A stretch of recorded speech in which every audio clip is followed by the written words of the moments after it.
ইহুদি খ্রিস্টান কান্ট্রিগুলোতে সবই নর্মাল ডেলিভারি, আর আপনার বাংলাদেশে সবই সিজার। অথচ আজ থেকেও 15-20 বছর আগে আপনাদের বাপ মা 8-9 জন 10 জন সন্তান হয়েছে, নর্মাল ডেলিভারি, কোনো সমস্যা হয়নি। ঢেকিতে পাড় দিচ্ছিল, সন্তান জন্মের ব্যথা উঠেছে, এসে সন্তান জন্ম দিয়েছে, কি আবার ঢেকিতে পাড় দিয়েছে, এরকম অহরহ ঘটনা আছে। এখনো যদি সব মেডিকেল হাসপাতালগুলো বন্ধ হয়ে যায় তাহলে দেখবেন আবার নর্মাল ডেলিভারি হচ্ছে। ডাক্তারের কাছে যাবেন, ডাক্তার কোনো সময় উৎসাহ দিবে না নর্মাল ডেলিভারি, খালি বলবে যে সিজার করা লাগবে, সিজার করা লাগবে, সিজার করা লাগবে। কেননা ওখানে ডাক্তারের ইনকাম আছে, আর সিজার হলে 3টার বেশি সন্তান নিতে পারবেন না। যেমন আপনি বিবাহ করবেন, এটা কিন্তু একজন মানুষের ব্যক্তিগত স্বাধীনতা। যে মানুষ স্বাধীন, আজাদ, গোলাম নয়, কৃতদাস নয়, কারো দাস কারো গোলাম নয়, সে কখন বিয়ে করবে এই বিষয়ে সে স্বাধীন।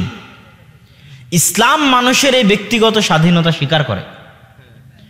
একজন মানুষ কয়টা সন্তান নিবে এ বিষয়ে সে স্বাধীন, কেননা সন্তানের রিজিকের দায়িত্ব কার? আল্লাহর। যখন আপনাকে বাধ্য করা হবে 2টা সন্তান নিতে, তার মানে আপনি গোলাম, দাস, কৃতদাস, আপনার স্বাধীনতা আর নাই। আপনাকে এমনভাবে বাধ্য করা হবে যে সারা পৃথিবীতে, তাহলে নারীর আসল অধিকার এটা নয় যে তাকে আপনি 18-20 বছর বয়সের আগে বিয়ে করতে দিবেন না, তার কারণে সে পার্কে আর বিভিন্ন উদ্যানে অবৈধ সম্পর্কে লিপ্ত হবে, বাচ্চাকে ডাস্টবিনে ফেলবে, কারো রুমে বেড়াতে গিয়ে ধর্ষিতা হবে, তারপরে বাপ মা কান্নাকাটি করবে কি জন্য আমার মেয়ে ধর্ষিতা হলো। এটা নারীর অধিকার না উপযুক্ত বয়সে বিবাহ দিতে পারাটা অধিকার? বিবাহ দিতে পারাটা অধিকার। পতিতা নয়, স্বামীর স্ত্রী হিসেবে থাকতে চাই। যখনই আপনি ঘর থেকে বের হবেন, কোনো মেয়ে যখনই ঘর থেকে বের হবে তখনই সে বাড়িতে বলছে যে আমি স্বামীর দাসত্ব করব না, স্বামীর অধীনে থাকব না। কিন্তু স্বামীর অধীনে থাকা স্বাধীনতা না বসের অধীনে থাকা স্বাধীনতা? স্বামীর খেদমত করা স্বাধীনতা না অফিসের বসের খেদমত করা স্বাধীনতা? স্বামীর বিছানায় যাওয়া স্বাধীনতা না অফিসের বসের বিছানায় প্রমোশনের আশায় যাওয়া স্বাধীনতা? এই যে জিনিসগুলো যেটা আমাদের মা এবং বোনেরা অনুভব করতে পারে না, যে আসলে কোনটা স্বাধীনতা, আসলে কোনটা মর্যাদা, আসলে কোনটা সম্মান। মুসলমানের আদম সন্তানের শরীরের লোম পর্যন্ত, চুল পর্যন্ত বিক্রি করা হারাম, এটা কি জানেন? মানুষের চুল বিক্রি করা কি হারাম? তো চুল যদি বিক্রি করা হারাম হয় তো কিডনি বিক্রি করাও হারাম। যদি কিডনি বিক্রি করা হারাম হয় তো রক্ত বিক্রি করাও হারাম। কি জন্য হারাম জানেন? যেই জিনিসের দাম আছে সেই জিনিসকে কেনা যায় না, সেই জিনিসকে কি করা যায় না। আমি যদি বলি আপনার আম্মাকে দেন, আমি 50,000 টাকা দিব, আপনার মাকে আপনি বিক্রি করবেন? মা কি বিক্রি করার জিনিস? আপনাকে বললাম আপনার সন্তান দেন, আপনাকে আমি কয়েক লক্ষ টাকা দিচ্ছি, সন্তান কি বিক্রি করার জিনিস? যে জিনিসের সম্মান নাই সেটা বিক্রি করা যায়।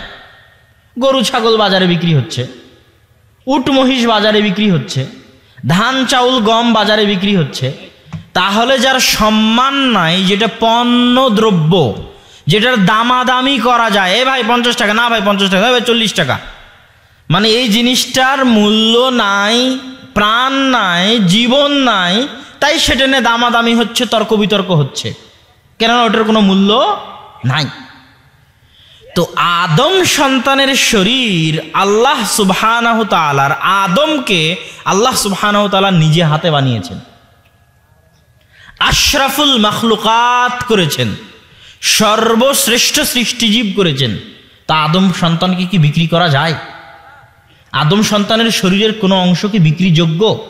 অসম্ভব। কিন্তু আমাদের মা এবং বোনেরা না বুঝেই নিজের শরীরকে কি করছে? বিক্রি করছে।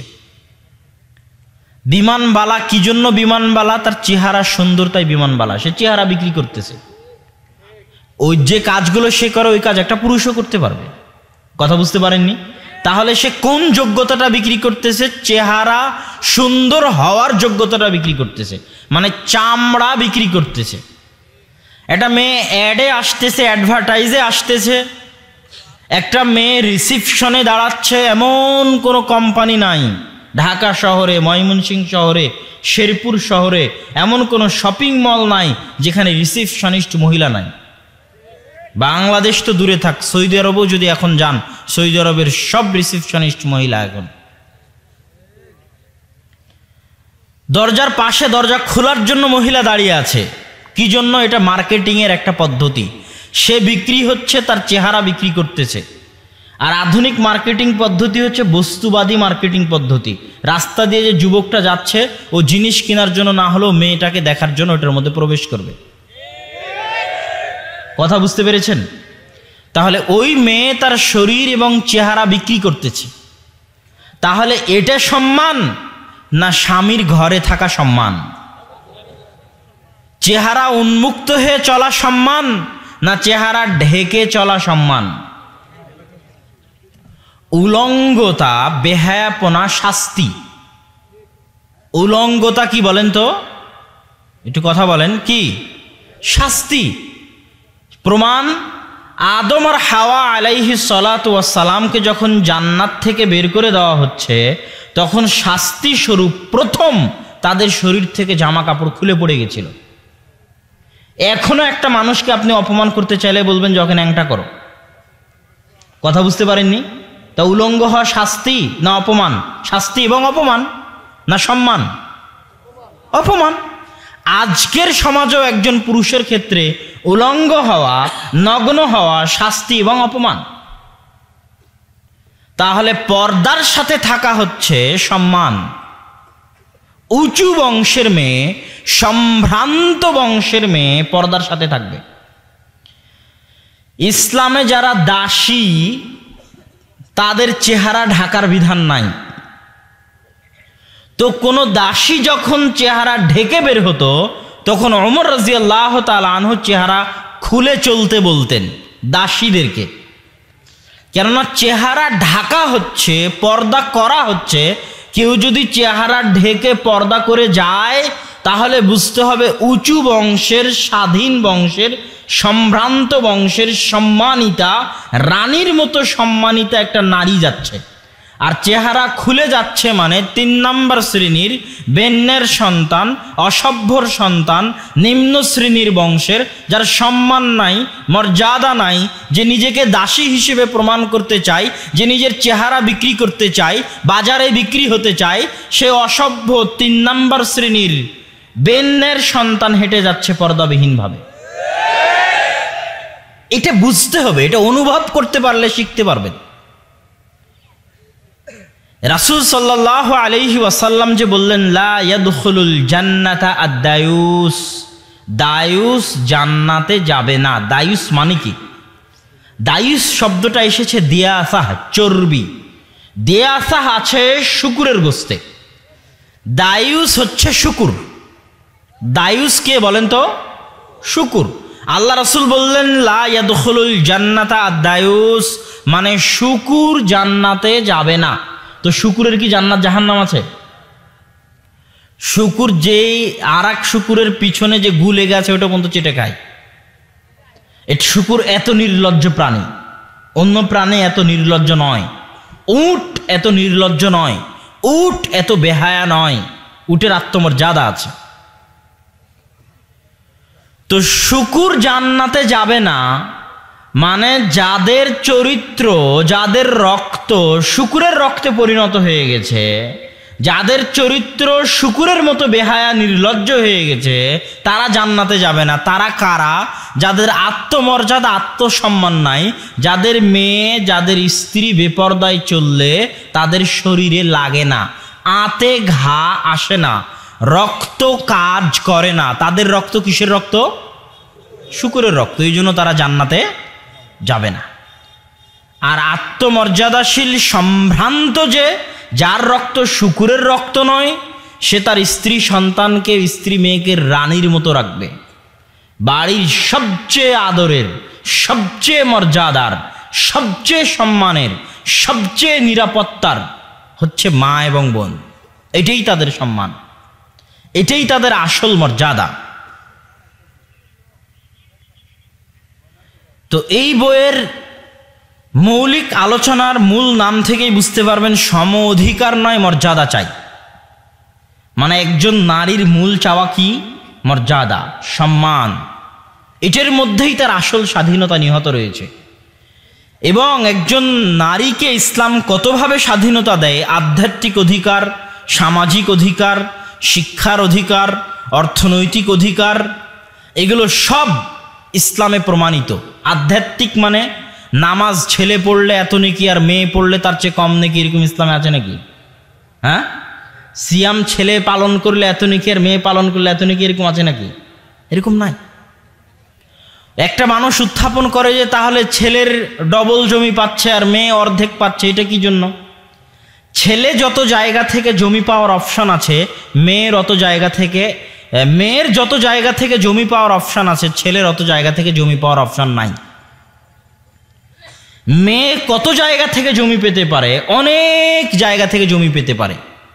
মেয়ে মা হিসেবে জমি পেতে পারে, মেয়ে হিসেবে পিতার সম্পত্তিতে জমি পেতে পারে, মা হিসেবে ছেলের সম্পত্তিতে জমি পায়, মেয়ে হিসেবে বাপের সম্পত্তিতে জমি পায়, স্ত্রী হিসেবে স্বামীর সম্পত্তিতে জমি পায়। কথা বুঝতে পারেননি? তো একটা মেয়ের সম্পদ পাওয়ার রাস্তা অনেক, এবং এটা দিতে হবে, দিতে বাধ্য।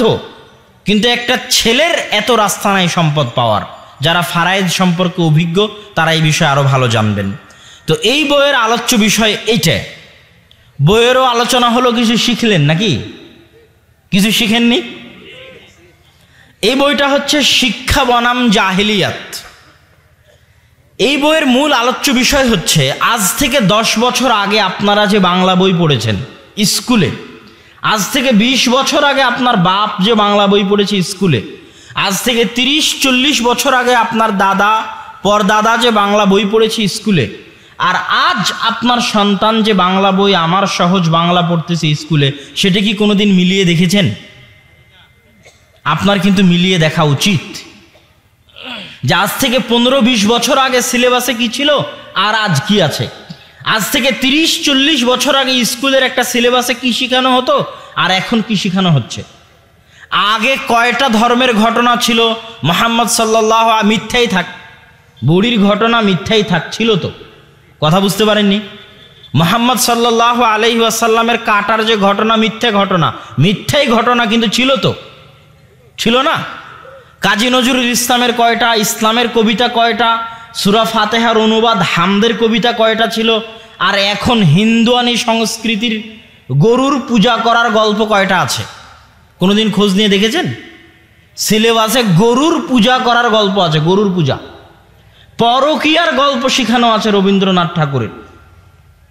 তো বর্তমান সিলেবাসগুলো শিক্ষা না অজ্ঞতা? জাহিলিয়াত মানে কি?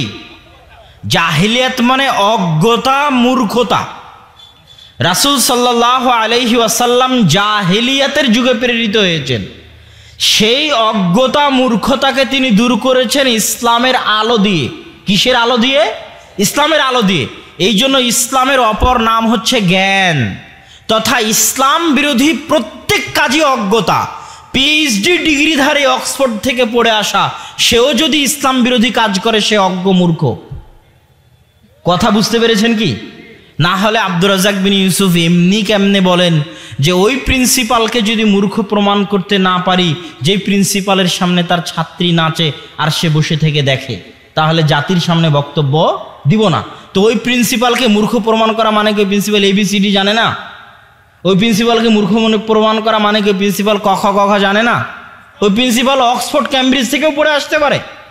কিন্তু ওই প্রিন্সিপালের মূর্খতা মানে হচ্ছে যে আসল জ্ঞান ইসলামের জ্ঞান, এবং এটা বিরোধী যা আছে সবই অজ্ঞতা, সবই মূর্খতা। আল্লাহ কোরআনে বলছেন ইন্নামা ইয়াখশাল্লাহ মিন ইবাদিহিল উলামা, আল্লাহকে সবচেয়ে বেশি ভয় করে জ্ঞানীরা, চালাকেরা, বুদ্ধিমানেরা। আর আল্লাহকে ভয় করে না গাধারা, আল্লাহকে ভয় করে না গর্ধবেরা, আল্লাহকে ভয় করে না বোকারা, আল্লাহকে ভয় করে না অচলেরা, আল্লাহকে ভয় করে না অর্থব্যরা, আল্লাহকে ভয় করে না মূর্খরা, আল্লাহকে ভয় করে না জাহেলেরা, আল্লাহকে ভয় করে না অজ্ঞরা। কথা বুঝতে পেরেছেন? আর আল্লাহকে ভয় করে জ্ঞানী, চালাক, বুদ্ধিমান, সে আল্লাহকে ভয় করে। 1 লক্ষ টাকার 50,000 টাকার ব্যাংকের চাকরি, কিন্তু সুদী ব্যাংকের চাকরি ছেড়ে দিয়েছে। তো মানুষ ওকে বলছে কত পাগল গো, 50,000 টাকার ব্যাংকের চাকরি ছেড়ে দিল। কিন্তু ও কিন্তু আসল বুদ্ধিমান, ও আসল চালাক। আল্লাহ বলছেন কোরআনে, এটা কখন ধরা পড়বে? মরার পরে। কখন? মরার পরে। আসল বুদ্ধিমান সেই যে মৃত্যুর পরের প্রস্তুতি নেয়, ওই আসল বুদ্ধিমান। ও জানে যে দুনিয়া ক্ষণস্থায়ী, এই দুনিয়ার 10 দিনের 15 দিনের টাকা পয়সার কোনো মূল্য নাই, এটা সে জানে। আর যে জানে না, সে পৃথিবীর হাকিকত জানে না, সে আসমান জমিনের হাকিকত জানে না, সে জান্নাত জাহান্নামের হাকিকত জানে না, সে পরকালের হাকিকত জানে না, সে তার নিজের রূহের হাকিকত জানে না, সে তার চোখ, মাথা, ব্রেনের হাকিকত জানে না। আল্লাহ সুবহানাহু ওয়া তাআলা তাকে যে ব্রেন দিয়েছেন, বিজ্ঞান বলছে, বর্তমান বিজ্ঞান, যে মানুষ যদি 800, 900, 1000 বছর বেঁচে থাকে, তো এই ব্রেন এত পাওয়ারফুল যে 1000 বছরের সব ঘটনা মনে রাখতে পারবে। আপনি মনে করছেন 60 বছর বেঁচে আছি, 60 বছর পর কথা ভুলে যাচ্ছেন, মনে থাকে না, তাহলে মনে হয় আপনার ব্রেনের দুর্বলতা। আল্লাহ সুবহানাহু ওয়া তাআলা আপনাকে 1000 বছর হায়াত দিলে এই ব্রেন এত পাওয়ারফুল যে 1000 বছরের সব ঘটনা মনে রাখতে পারবে। সে তার এই ব্রেনের হাকিকত বুঝে না, তাহলে সে অজ্ঞ, মূর্খ। তাহলে আমাদের যে 1 2 3 4 5 6 7 8 9 10 স্কুল কলেজ মাদ্রাসায় শিক্ষা দেওয়া হচ্ছে না অশিক্ষা, মূর্খতা, অজ্ঞতা দেওয়া হচ্ছে? এটা এই বই থেকে পাবেন, পৃষ্ঠা বাই পৃষ্ঠা, যে অমুক ক্লাসের অমুক বইয়ে এই গল্প আছে, অমুক ক্লাসের অমুক বইয়ে এই গল্প আছে, এই গল্পে এই এই সমস্যা আছে, অমুক ক্লাসের এই বইয়ে এই গল্প আছে, এই গল্পে এই সমস্যা আছে। কেন এ নির্যাতন, কি তার প্রতিকার, এই বইটা মানুষ বুঝতে পারে না যে এটা কি বই, কেন এ নির্যাতন, কি নির্যাতন। এই বইয়ের মূল বিষয়বস্তু হচ্ছে শিশু নির্যাতন, নারী নির্যাতন। এই যে দুইটা নির্যাতন, যে দুইটা নির্যাতন নিয়ে মিডিয়ায় প্রচুর কথা হয়, যে নারীর নির্যাতন, শিশুর নির্যাতন, শিশু ধর্ষণ, নারী ধর্ষণ, আছে না নাই? তো এই শিশু এবং নারী ধর্ষণের মৌলিক কারণ কি, সমাজের কি কি সমস্যার কারণে এগুলো হচ্ছে, এটার আসল প্রতিকার কি, ধর্ষণের আসল প্রতিকার কি? ধর্ষণ বিরোধী মিছিল করতেছে রাজপথে, আর বলতেছে আমি সিগারেট খাবো না, এটা বলার আপনি কে? মিছিল করতেছে ধর্ষণ বিরোধী মহিলা, ভিডিও আছে ইউটিউবে, বলতেছে আমি কয়টায় বাড়িতে ফিরবো, এটা বলার আপনি কে? আমি সিগারেট খাবো না, এটা বলার আপনি কে? তাহলে ইচ্ছা মতো সিগারেট খাবে, ইচ্ছা মতো বাহিরে ফিরবে, আর এটা নাকি ধর্ষণ বিরোধী আন্দোলন। রোগ, করোনা ভাইরাসের সময় রোগ প্রতিরোধ ক্ষমতার আলোচনা হচ্ছে না? যে এটার যেহেতু কোনো ভ্যাকসিন এখনো আবিষ্কার হয়নি, এখন হয়েছে, তখনকার কথা বলছি, যখন যেহেতু ভ্যাকসিন আবিষ্কার হয়নি, তাহলে আগে শরীরের রোগ প্রতিরোধ ক্ষমতা থাকতে হবে, যেন রোগ ঢুকারই সুযোগ না পায়, যেন রোগ কাজ করারই সুযোগ না পায়। রোগ যদি একবার ঢুকে যায়, ঢুকে যাওয়ার পরে চিকিৎসা করা, ওটা পাগলামি। তো ইসলাম তো পাগল নয়। আল্লাহর ধর্ম কি পাগলের ধর্ম? আল্লাহ সুবহানাহু ওয়া তাআলা বলেছেন হাকিমুন আলিম, মহাপরাজ্ঞাময়, মহাজ্ঞানী। উনি সমাজের মধ্যে ধর্ষণের রোগ যেন ঢুকতেই না পারে, এই জন্য ওনার বিধান। সমাজের মধ্যে জেনার রোগ যেন ঢুকতেই না পারে, এই জন্য ওনার বিধান।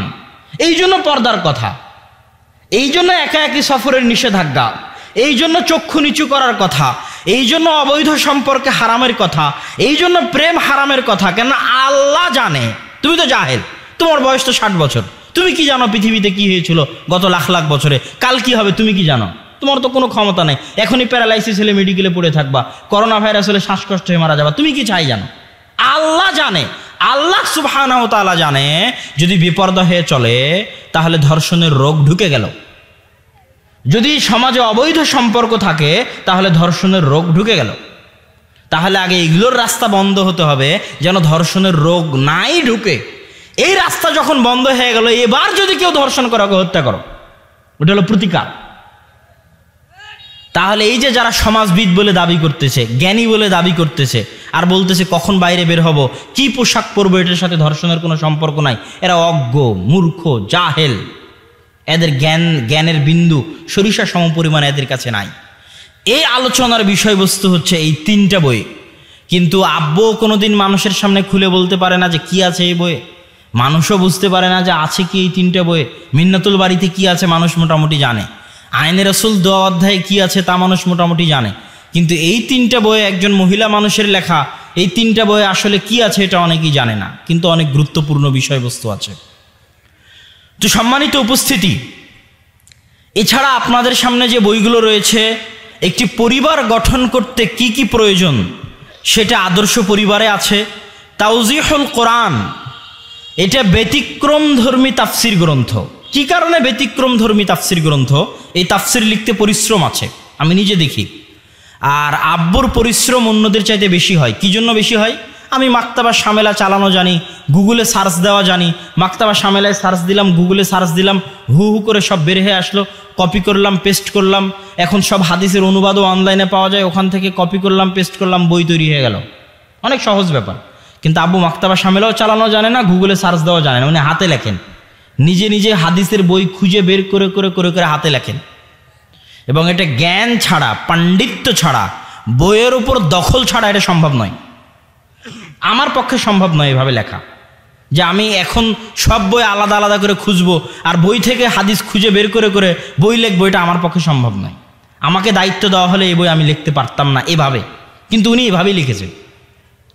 এই বইয়ের সবচেয়ে গুরুত্বপূর্ণ বৈশিষ্ট্য তাওজিহুল কোরআনে। আমি দোয়া করি যে আল্লাহ সুবহানাহু ওয়া তাআলা তাকে এই তাফসির গ্রন্থটি শেষ করার তৌফিক দান করুক, আমিন। এটা শেষ হলে এটা একটা বিশাল কারনামা হবে।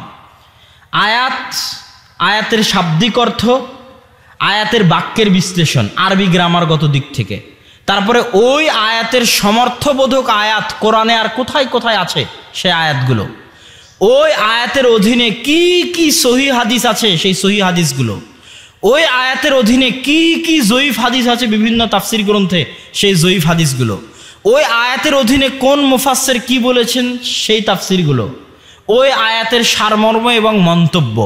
এটা হচ্ছে এই তাফসিরের ধারা, সাজানোর ধারা। শাব্দিক অর্থ, বাক্য বিশ্লেষণ, আয়াতের অধীনে কোরআনের অন্য আয়াত, আয়াতের অধীনে সহিহ হাদিস, আয়াতের অধীনে জয়ীফ হাদিস, আয়াতের অধীনে মুফাসসিরদের মন্তব্য, শেষে সারমর্ম। এটা একটি ব্যতিক্রমধর্মী গ্রন্থ। বক্তা ও শ্রোতার পরিচয়, এই বইটাও অনেক আগে লেখা, কিন্তু মানুষ জানে না এই বই কি আছে, এই জন্য মানুষ এই বই কিনতে চায় না। কিন্তু এখনকার প্রেক্ষাপটে এই বই অনেক দামি, অনেক গুরুত্বপূর্ণ।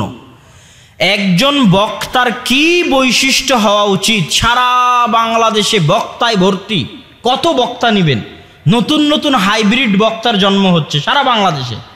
এবং ইউটিউব, ফেসবুক আসার ফলে ভাইরাল হতে সময় লাগে না, কার কি যোগ্যতা আছে এটা কিন্তু মানুষ দেখে না, ভাইরাল হলেই হলো।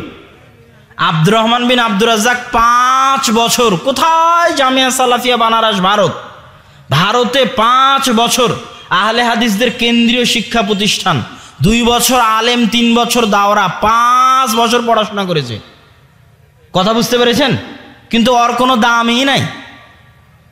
কিন্তু আর একজন যদি ভাইরাল হতে পারে, কোনো পড়াশোনাই নাই, ওই সবচেয়ে ভালো বক্তা। তাহলে আমি 5 বছর জামিয়া সালাফিয়া বানারসে পড়ে কি করলাম, কি শিখলাম?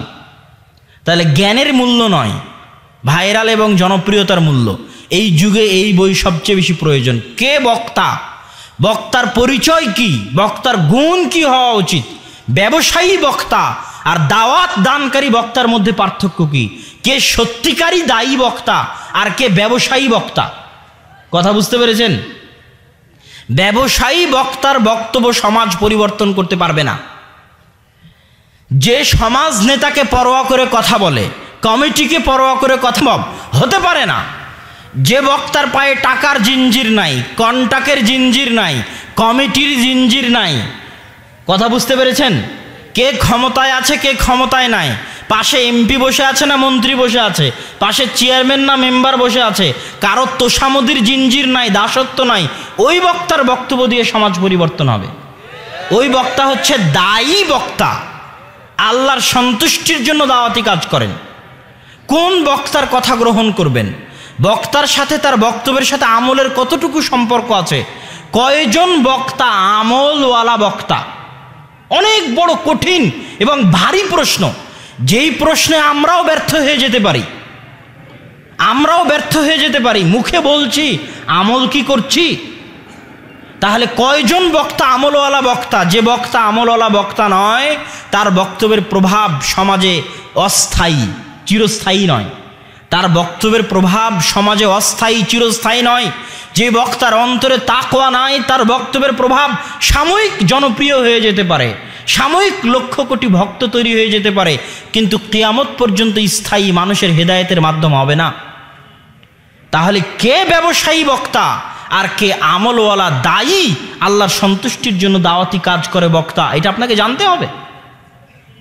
শ্রোতা কে, শ্রোতার কেমন হওয়া উচিত, শ্রোতার কি দায়িত্ব, কাকে বক্তব্যের জন্য আনবে আর কার বক্তব্য শুনবে, কাকে বক্তব্যের জন্য আনবে না আর কার বক্তব্য শুনবে না, এই বিষয়ে শ্রোতার সচেতনতা থাকা উচিত। এই গুরুত্বপূর্ণ বিষয়গুলো এই বক্তা ও শ্রোতা বইয়ের মধ্যে আলোচনা করা হয়েছে। আমার একটা গ্রন্থ আছে, আমরা হাদিস মানতে বাধ্য। সমাজে একটা ফিতনা দেখবেন, যারা হাদিস অস্বীকার করে, এই ফিতনা আছে আপনাদের সমাজে। হাদিস অমান্য করতে চায়, এটা ভয়ঙ্কর চরম আকার ধারণ করেছে গোটা বাংলাদেশে। বড় বড় বক্তা, যারা বিখ্যাত বক্তা বাংলাদেশের, তারা পর্যন্ত এই সমস্ত মুতাজিলা, হাদিস অস্বীকারী, কোরআন ফাউন্ডেশন, আহলে কোরআন নামে তৈরি হওয়া ভুইফোড় এই সংগঠনগুলোর পৃষ্ঠপোষকতা করতেছে, যারা হাদিসকে অস্বীকার করে। যারা কি করে? হাদিসকে অস্বীকার করে। তো এই হাদিস অস্বীকার করার এই ফিতনা হচ্ছে ভয়ঙ্কর ফিতনা। এই ফিতনার রাদ, এই ফিতনার যুক্তির জবাব, কি কি যুক্তি তারা পেশ করে, সেই যুক্তির কি জবাব হতে পারে। রাসূল সাল্লাল্লাহু আলাইহি ওয়াসাল্লামকে আল্লাহ সুবহানাহু ওয়া তাআলা 23 বছর যাবত কোরআন দিয়েছেন। কোরআন একবারে অবতীর্ণ হতে পারতো না? কথা বলতে হবে ভাইরা। কোরআন একবারে অবতীর্ণ হতে পারতো না আসমান থেকে? পারত। অনেক আসমানি কিতাব তো একবারে অবতীর্ণ হয়েছে। 23 বছর আল্লাহর রাসূলের কষ্ট করার কি প্রয়োজন? একবারেই তো অবতীর্ণ হতে পারত। তার মানে 23টা বছর আল্লাহ রাসূল যে কষ্ট করেছেন, ওটার দাম আছে। ওটার কি আছে? দাম আছে। কি দাম? ওই 23টা বছর আল্লাহ রাসূল কোরআনের ব্যাখ্যা করেছেন। কি করেছেন? কোরআনের কথা বলতে হবে। কোরআনের কি করেছেন? ব্যাখ্যা করেছেন। তাহলে আজ 1400 বছর পরে আমি যদি বলি শুধু কোরআন দলিল, কোরআন বাদে কিছু মানব না, তাহলে আল্লাহ রাসূলের 23 বছর কই গেল? 23 বছরের আল্লাহ রাসূলের পরিশ্রম কই গেল? ফাও, কোনো গুরুত্ব নাই, কোনো মূল্য নাই। ওই 23 বছরের আল্লাহ রাসূলের পরিশ্রমই হচ্ছে হাদিস। ওই 23 বছরের আল্লাহ রাসূলের পরিশ্রমী কি? হাদিস। এই জন্য মানুষ হাদিস মানতে বাধ্য। হাদিসের অপমান অসহনীয় অপমান। এবং যারা ফেরকায়ে নাজিয়াহ, মুক্তিপ্রাপ্ত জামাত, তারা ওরাই যারা হাদিসের ওপর আমল করে এবং হাদিসের সংরক্ষণ করে। এবং মুহাদ্দিসিনে কিরাম যে পরিশ্রম হাদিসের পিছনে দিয়েছেন, পৃথিবীর সমস্ত ইঞ্জিনিয়ার একত্রিত হয়ে ইঞ্জিনিয়ারি শাস্ত্রের পিছনে, পৃথিবীর সকল ডাক্তার একত্রিত হয়ে ডাক্তারি শাস্ত্রের পিছনে, পৃথিবীর সকল বিজ্ঞানী একত্রিত হয়ে বিজ্ঞান শাস্ত্রের পিছনে, পৃথিবীর সকল ভাষাবিদ একত্রিত হয়ে ভাষার পিছনে অত পরিশ্রম করেনি পৃথিবীর মুহাদ্দিসেরা আল্লাহ রাসূলের হাদিসকে সংরক্ষণ করার জন্য যে পরিশ্রম করেছেন। আল্লাহ রাসূলের হাদিস তো মুখস্থ করেছেন। ওই হাদিস কারা বর্ণনা করেছে তাদের নাম মুখস্থ করেছেন। ওই বর্ণনাকারী কত সালে জন্মগ্রহণ করেছে সেটা মুখস্থ করেছেন। কত সালে মৃত্যুবরণ করেছেন সেটা মুখস্থ করেছেন। ওই বর্ণনাকারীর শিক্ষক কে কে তাদের নাম মুখস্থ করেছেন। ওই বর্ণনাকারীর ছাত্র কে কে তাদের নাম মুখস্থ করেছেন। ওই বর্ণনাকারীর শিক্ষকের জীবনী মুখস্থ করেছেন। ওই বর্ণনাকারীর ছাত্রের জীবনী মুখস্থ করেছেন। ওই বর্ণনাকারী কি করত, কোথায় যেত, কি খেত, সত্যবাদী না মিথ্যাবাদী, চলবে না তার পুরো জীবনী মুখস্থ করেছেন। এই হাজার হাজার হাদিসের লক্ষ লক্ষ রাবীর পূর্ণাঙ্গ জীবনী এখন পর্যন্ত অক্ষত অবস্থায় আছে। বিশাল, অপূরণীয়, অসম্ভব খিদমত মুহাদ্দিসরা আঞ্জাম দিয়েছেন। হাদিস শাস্ত্রের উপর কথা উত্থাপন করা অনেক কঠিন, এত সহজ নয়। হাদিস শাস্ত্র ঠুনকো জিনিস নয় যে আমি ফু দিব, ফু দিয়ে হাদিস শাস্ত্র উড়িয়ে দিব। হাদিস শাস্ত্র এরকম ঠুনকো জিনিস নয়। এই বই পড়লে আপনি যারাই হাদিসের উপর বিভিন্ন রকমের যুক্তি উত্থাপন করে হাদিসকে দুর্বল করতে চায়, তাদের জবাব আপনি খুঁজে পাবেন। আল্লাহ সুবহানাহু ওয়া তাআলা আপনাকে এই সমস্ত বইগুলো পড়ে জ্ঞান অর্জন করার তৌফিক দান করুক। আল্লাহ